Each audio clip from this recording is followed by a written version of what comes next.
All right, let's take a look at another inequality here. We have 4x minus y is less than or equal to 8. Now, right away, I see that my inequality is and or equal to, which means when I graph this guy, I get to use a solid line. Awesome. Now, in terms of shading, I don't really know anything until I get y by itself. So the first thing, though, is that we want to graph this guy like it's an equation. So you might consider going into, say, a different color and say, okay, I've got 4x minus y is equal to 8, and think about it that way. All right. But since this is linear, I'm actually going to keep all of this with my original color and say 4x minus y is less than or equal to 8 and solve this for y. So to solve for y, I'm going to move the 4x to the other side. And then I need to get y by itself, so I divide by -1. Now, if you remember your rules with inequalities, we know this is going to then turn the inequality from less than to greater than or equal to. So greater than or equal to 4x minus 8. So even though the original inequality said less than or equal to, once we get y by itself, because we had to divide by negative, it changes the direction, so it changes what we're looking at. My slope is 4. My y-intercept is 0, -8. Okay, so let's do this. Y-intercept is 0, -8, so you're down here, slope of 4, so up 4 over 1. And we keep on doing that until we run out of room. And we're going to draw our line through these points, making sure that we put an arrow at the end to designate that it is going on forever in both directions. Now, this says y is greater than or equal to. So if we were to pick a point on the graph and just go up, that's what above means. So that's the region that we're going to be shading. So any point that is in this region, let's start by getting close to this guy, just like you're doing regular coloring. So anything over here is going to be part of that solution set. So it's not just a single number, or it's not just a line. It's everything that's in that region will be part of that solution set.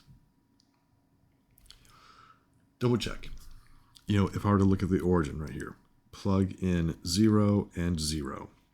So that would then mean, is 0 less than or equal to 8? It is. So as long as my graph is correct, then my shaded region is also correct. Well, let's look at the next one here. Oh no, x squared plus y squared is greater than or equal to 16. This is not going to be a guy that you just solve for y, because it's y squared. Instead, let's imagine that this is the equation x squared plus y squared is equal to 16. And if you remember from conic sections, we know that this is going to be the graph of a circle. A circle that has a center at the origin, and the radius, well, this guy right here is our r squared, so that means my radius is just going to be 4. Because my inequality is greater than or equal to, the equal to part means it's going to be solid. Now, understand that the center is never going to be a filled-in point. The center is just a reference point for us. My radius is 4, so I'm going to go up, down, left, and right 4 points. Solid, so they're going to be solid points, and I'm going to draw a solid circle.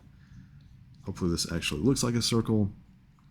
Again, I make no guarantees, but I will for sure make sure that this guy is not a diamond. All right, now comes the part of where do I shade? We've got two options for a circle. It's either going to be inside or outside. I don't know if you can guess, where is the circle more than 4 units away from the center? Should be the stuff on the outside. Again, you can double check. If I check the origin, right?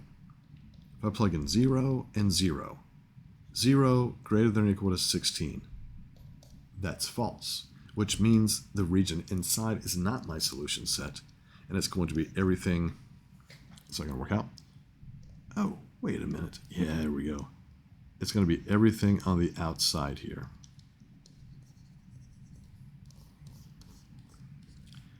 Everything up to and including the circle, but nothing on the inside of the circle.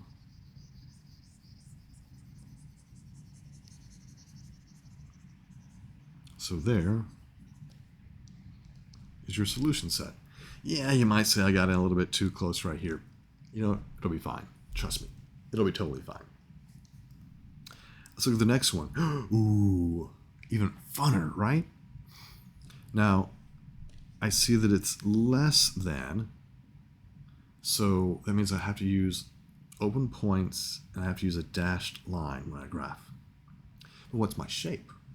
See, we're going to be really testing you here to make sure you remember what everything is. This is the shape of an ellipse, right? And so when you think about this, it's an ellipse with a center located at 3, -1. And when you look at those denominators, that tells you how you're stretched in the x and the y direction. So let's start with that center. So 3, -1, that's my center.